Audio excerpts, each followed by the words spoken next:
This story takes place 27 years after the First Corporate War. The Nest by Sean Carrière. Chapter 11.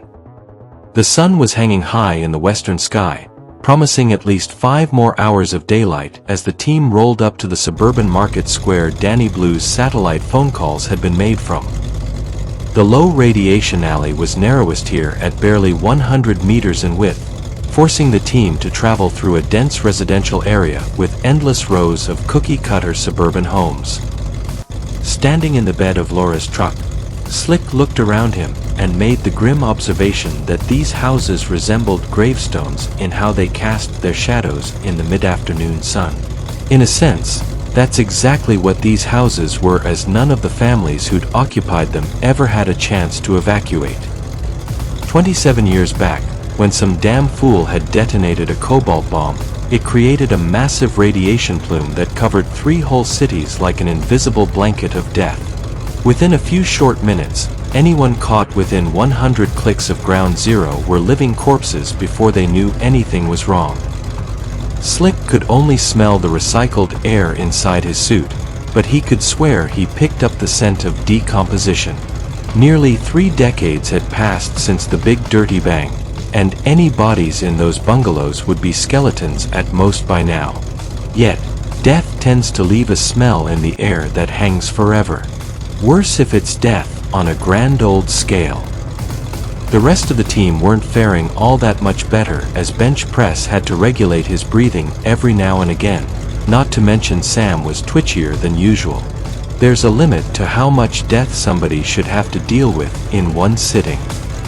Laura carefully motored around a dried pond as bench presses van followed her truck, but only from 20 meters back. The 2 vehicles finally reached the opposite end of the park and found themselves at the mouth of a T-intersection along the outer perimeter of a market square. Laura feathered her accelerator to keep the engine at a low roar as she slowly pulled onto the dust-covered street in front of her. Bench press's van followed a few seconds later. The neighborhood they were in must have been a really trendy place to live before the corporate war. One side of the street was lined with narrow, 4-story faux brownstone townhouses, and the other side of the street was lined with colorful storefronts housing a mix of hair salons, fashion boutiques, cafes, and eateries, all in a state of perma-hipster preservation. When the team were finally within 100 meters of their target, they stopped their vehicles. They were now on a parallel street to the one with the bank Danny Blue was supposed to be hiding in. Inside of Laura's truck, Kyle used a hand signal to order Slick ahead on foot. Slick gave a thumbs up before exiting the truck with his trusty rifle. Despite his heavy radiation suit, Slick moved nimbly and disappeared into a narrow, covered alleyway cutting between what had once been a bakery and a floral shop. The team would then sit and wait for 3 minutes. If Slick didn't break radio silence or come back, the vehicles would move another 60 meters down the road where Kyle and Sam would exit, cut through another covered alleyway, cross the parallel street, and storm the bank.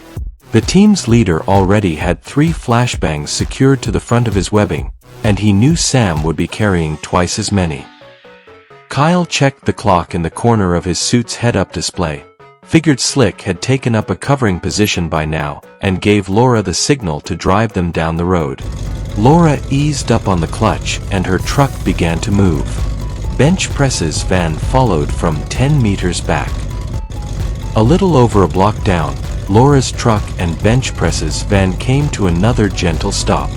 Kyle and Sam got out of the vehicles. Kyle held his GAC submachine gun at the ready, and Sam held his automatic shotgun. Since their mission was to capture Danny Blue and not kill him, Sam had slapped in a drum magazine loaded with 50 foam rubber bullets. Kyle and Sam nodded to each other before walking into another, narrower covered alleyway. This alley was nestled between a former dispensary and a cell phone repair shop. The 2 men maintained 6 meters distance as they moved carefully through the tunnel-like alley. Kyle was in the lead, and he was the first to peek out the other side. The young bounty hunter could see the bank directly across the street, a 4-story tall, red brick structure with a flat roof. To one side of the bank was a large open lot with over 40 parking spot-sized booths with awnings set up in neat rows, a farmer's market once upon a time. On the other side of the bank building was another open space, this one much narrower at barely 10 meters in width. This was the bank's parking lot with angled spots. Opposite the narrow parking lot was the nearest neighboring building, a narrower red brick, 4-story tall, flat-roofed building. This building seemed to house office space above a gourmet ice cream shop. Beyond this were several more flat-roofed buildings of varying widths but of similar height and design. All these buildings seemed to have been built around the same time the bank was. The whole street had a quaintly retro feel as the row of buildings housed everything from antique shops to microbreweries. The bank's twin oak doors were shut, and there were no windows along the ground or second floors. Near the bank's front doors, footsteps and scuff marks were clearly visible in the thick dust that covered the ground like dry snow. No denying it, somebody was in there. Nice little fortress, Kyle thought to himself as he scanned the front of the bank building over the iron sights of his GAC submachine gun. Kyle looked to his left and spotted Slick about 40 meters down the road. The team's sniper was crouched behind a minivan parked across the street from the entrance to the farmer's market.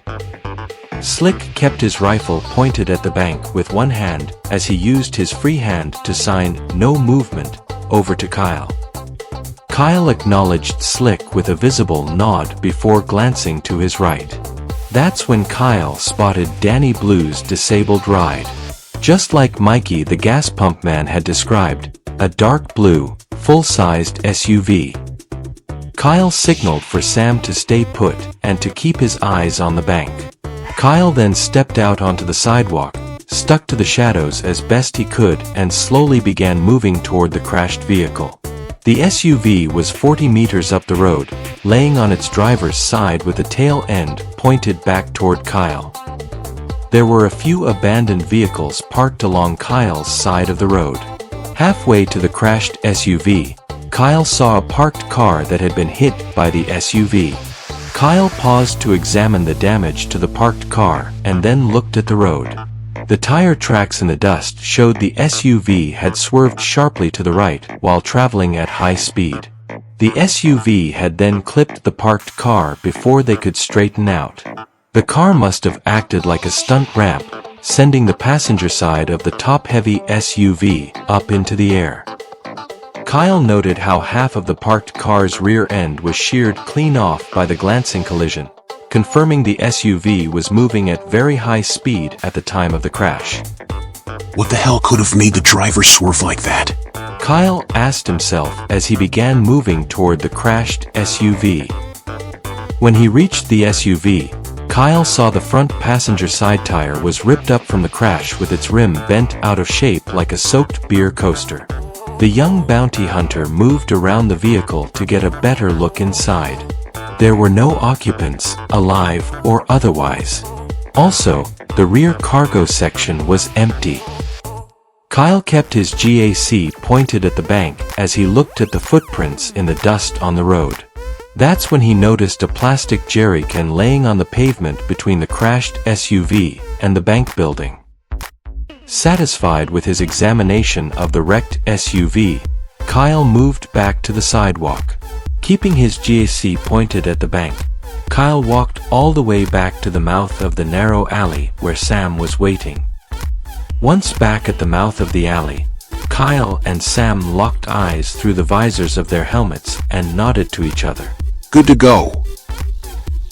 Kyle gave the signal to get it on, and the two men sprinted across the street as quickly as they could under the weight of their weapons, gear, and heavy radiation suits. They reached the other side of the street and crouched to each side of the bank's closed oak doors. Sam covered the door with his automatic shotgun as Kyle looked over at Slick, who was still in position behind the minivan 40 meters down the road. The team's sniper repeated the no movement sign over to Kyle.